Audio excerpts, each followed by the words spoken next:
ভিন্ন প্রান্তে প্রায় প্রত্যেক দিনই ঘটে চলছে যান দুর্ঘটনা, আর এই দুর্ঘটনাগুলি বন্ধ করতে এক প্রকার ব্যর্থ রাজ্য প্রশাসন।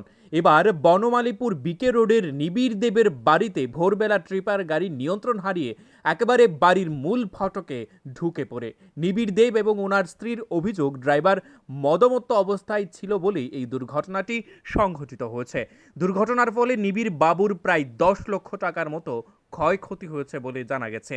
প্রসঙ্গত, রাতভর ড্রাইভাররা মদমত্ত হয়ে গাড়িগুলি নিয়ে শহরে ট্রিপ দিয়ে থাকে, যা খুবই বিপজ্জনক অবস্থার মধ্যে থাকে বলে অভিযোগ।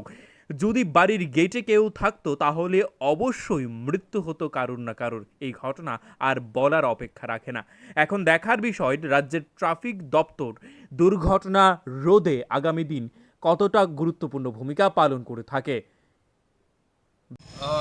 সকালে প্রায় 5:30টার সময় হঠাৎ একটা ভীষণ আওয়াজ হয় এবং দেখি যে একটা ট্রাক, মানে ওই পাথর টাথর বালি টালি নিয়ে যায় এরকম টাইপের ট্রাক হঠাৎ করে ঘুরে মানে গেটের মধ্যে দিয়ে ঢুকে একেবারে মানে গাড়ির মধ্যে মেরে দিয়েছে।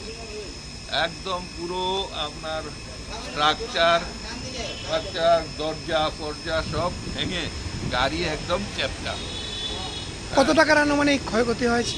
গাড়ির দাম 7 লাখ টাকা, স্ট্রাকচার 3 লাখ টাকা, 10 লাখ টাকার ক্ষতি তো বলাই যায়, মানে স্ট্রেইট হিসাব। গাড়িটাকে আটকানো হয়েছে? হ্যাঁ, গাড়িটাকে আটক করা হয়েছে। গাড়িটা থানায় নিয়ে গেছে, গাড়িটাকে পুলিশ এসে সকালে থানায় নিয়ে গেছে। আপনার নামটা? আমার নাম নিবিড় দেব। এই জায়গাটা? হ্যাঁ, জায়গাটার নাম বনমালীপুর, বিকে রোড, বনমালীপুর। উঠেছি, উঠে বাথরুমের দিকে যাচ্ছি, তখন দেখলাম একটা বিশাল আওয়াজ। জানলা দিয়ে দেখছি গাড়িটা এই দিক দিয়ে আমাদের একদম বাঁ দিক দিয়ে ঢুকে গেছে, মানে আমাদের গাড়িটা যে দিক দিয়ে ছিল। ভাগ্যিস গেটটা দিয়ে আসেনি। আমি বলছি কি হয়েছে কি হয়েছে কি হয়েছে, দাঁড়াও দাঁড়াও দাঁড়াও, কাকে বলবো?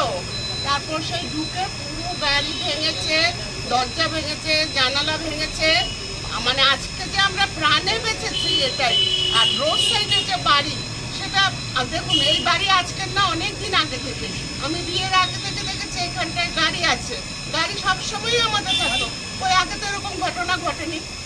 আর তখন আমি লোকগুলোকে জিজ্ঞেস করলাম যে কেন তোমরা এরকম করলে? বলছে আমাদের ঘুম পেয়েছে। আমি কি একদম মিথ্যে কথা নাই, তোমরা রাত্রিবেলায় নিশ্চয়ই কিছু খেয়েছো, মদ খেয়েছো। তখন আমার কাছে স্বীকার করেছে, হ্যাঁ খেয়েছি। এই হচ্ছে কাহিনী, বুঝতে পারছেন? আর ওদের যে মালিক, ছেলেটাকে জিজ্ঞেস করলাম, বললো অন্য জায়গায় কাজ করে এসছে।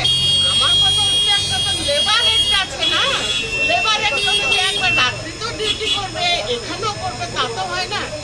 তো আর মদ খেয়েছিল। Bureau report, news live 24 Tripura.